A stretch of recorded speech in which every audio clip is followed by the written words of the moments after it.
తెలంగాణ అస్తిత్వానికి ప్రతీకలైన ఒక అమ్మ లాంటి తెలంగాణ తల్లిని ఈరోజు ఆవిష్కరించుకుంటూ పోతున్న సందర్భంలో వాళ్ళు ఆ నాయకుడు కనీసం వచ్చి శుభాకాంక్షలు చెప్పేది పోయి బయట పిచ్చి పిచ్చి వేషాలు చేస్తూ ఈరోజు ఇంత పవిత్రమైన రోజు తెలంగాణ ప్రకటించిన రోజు ఇది.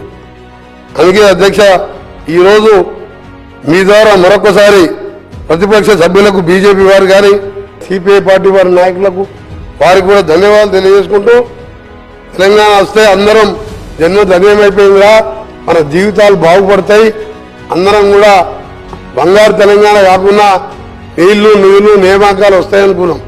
కానీ 10 ఏళ్లలో అది ఏమని రాలే.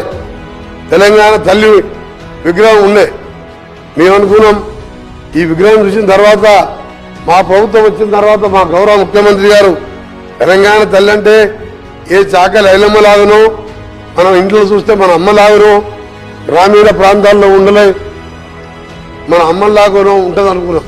కానీ వజ్ర వైద్యులతో చూసిన తర్వాత మా గౌరవ ముఖ్యమంత్రి గారు మేధావులతో చర్చించి ఒక నిర్ణయం తీసుకొని ఈరోజు మనం తల్లిని చూసేటట్టే అలాంటి విగ్రహాన్ని ఈరోజు ఆవిష్కరించుకోబోతున్నాం. దాన్ని కూడా అవేళ చేస్తూ నిన్న ఆ నాయకుని కుమారుడు ఓ టీవీ ఛానల్లో మాట్లాడుతూ నెక్లెస్లు డైమండ్లు ఉండొద్దంట, అవి వేసుకోబోతున్నాయి ఆయన మాటలు. అసలు నీ పార్టీనే కాదు, ఏ పార్టీలో తెలంగాణ అనే పదమే లేదు, ఒక కాంగ్రెస్ పార్టీలో తప్ప.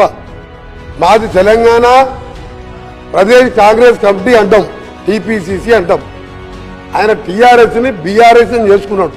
టీఆర్ ఎక్కడో విగ్రహాన్ని తీసుకొచ్చి మేము ఇలా ఉట్టిపడేలా విగ్రహాన్ని తెలంగాణ తల్లిని రూపొందించితే నీకు తెలంగాణ గురించి మాట్లాడే హక్కే లేదు వాళ్ళకు.